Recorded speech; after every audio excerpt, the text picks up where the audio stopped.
Hello and welcome to the latest episode of Shaken Not Burned. I'm Felicia Jackson. And I am Giulia Bottaro. And we are your hosts today. This is the beginning of Series 3, and we're changing up what we're doing at Shaken Not Burned a little bit. We're still going to focus on talking to change makers, but as you may have noticed, every week we talk about the big news stories of the week and what we think about them.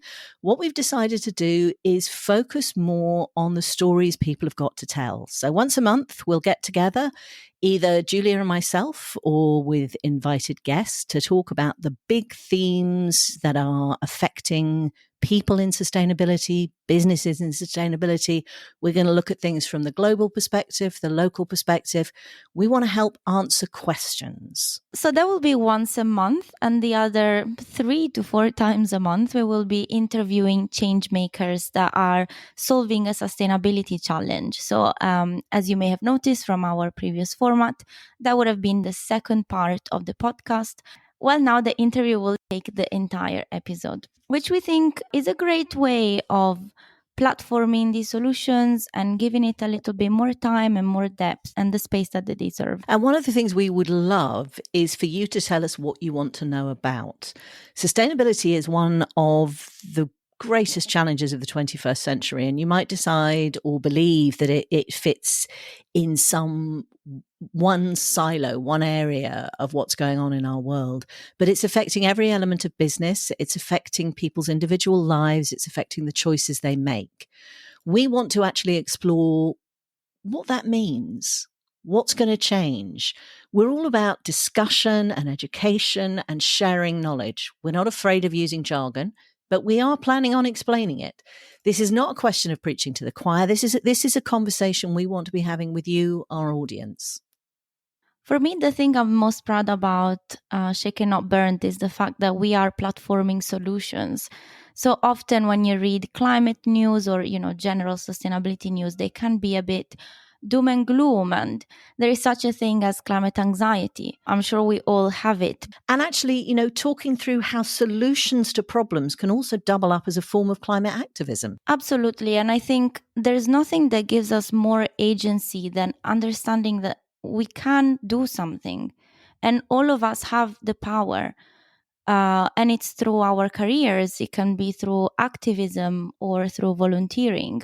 It can even be through politics and finance as well. Absolutely. Voting, putting your investments in sustainability funds, and so on. And I think when it comes to the careers, we are all about focusing on the business view, because ultimately business affects all of us as workers or as consumers. I think the point about politics is really interesting. One of the big things that affects sustainability and ESG specifically, the sort of regulations around reporting on climate and sustainability and governance risks, is the politics is really driving a backlash. We've seen that in the US. We've seen the Republicans pushing back and describing ESG reporting as woke. And I've never understood how a risk-adjusted investment lens can be politicized, because I thought investors want to minimize their risks, but, straightforward. But I think what's particularly interesting in the UK this year is that we voted in a Labour government by a fairly dramatic percentage. And yet we've got the current Chancellor talking about austerity again. We've actually got conversations about the problems we face, and the UK is no different from anywhere else. We've got to deal with inequality and poverty. We've got to accept and understand what's happening with climate change and the energy transition. We've got to understand what's happening with AI. How are we going to provide skilled, well-paid work and decent homes for people who don't make enough money and don't have the opportunity to make enough money to get out of the situations they're in?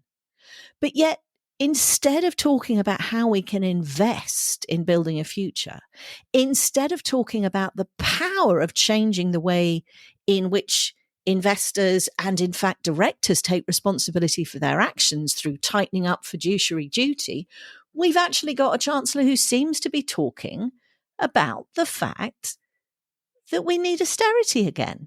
You know, the new chancellor's talking about growth as if that's the solution to everything. Whereas anyone who pays attention to sustainability issues knows continued growth, the exploitation of resources without circularity, without understanding resource limits, is going to lead us to a terrible situation.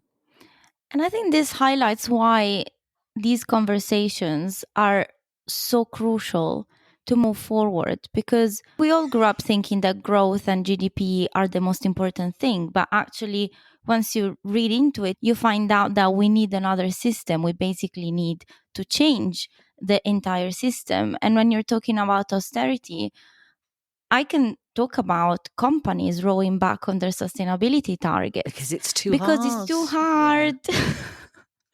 It's just too hard because all these targets have been made maybe 5, maximum 10 years ago. And now reality is catching up with the inflation and cost of living crisis and supply chain issues and so on. And so I think this is why education and engagement is the most important thing here that we can do. We are not powerless as individuals. We all can take part, and educating ourselves is absolutely the first step to do. And actually, that speaks to one of the most important trends of this year, and I think is going to be an important trend for every year, which is transparency. It's actually understanding what's going on and communicating what's going on in a way that people can understand. Because we talk about growth. Do we actually mean we want growth? Or do we want prosperity? Do we want a good way of living? Do we want health and happiness and less inequality? And one of the ways we're going to actually get to a place like that is understanding choices, the consequences of choices, and how what we do as individuals and businesses frames the way in which our economy and our society works. You talk about, the number of companies that are rowing back on their climate commitments, which is really quite scary. The interesting thing to me there is so many of the tech companies were doing the most and pushing forward the most strongly to a net zero future. But because of the advent of AI, because of the massively increased energy demand, their net zero plans, their carbon neutrality plans have just got huge holes blown in them, let alone the fashion industry and what that's doing. The sort of disconnect we've talked about before between what the fashion industry says and what it actually does. Well, we want to talk about that. We want to explain it. We want to understand what is actually going on the ground, why it matters, and how we can do things differently. We've touched upon so many points already in this short conversation, and this goes to show how much there is to talk about and to learn and to explore. And I'm really excited about the new season of Shake and Not Burned ahead of us. Absolutely. I'm going to get back to something that both Giulia and I feel really strongly about, which is tell us what you need to know. We want to help and we're interested in finding out. We want to work with our audience to build up a body of knowledge, a community where we really all work together to try and move things forward. Do you want to understand how and why to develop a sustainability strategy? Do you want to know how to buy carbon credits, what they actually mean? Are you worried about being accused of greenwash?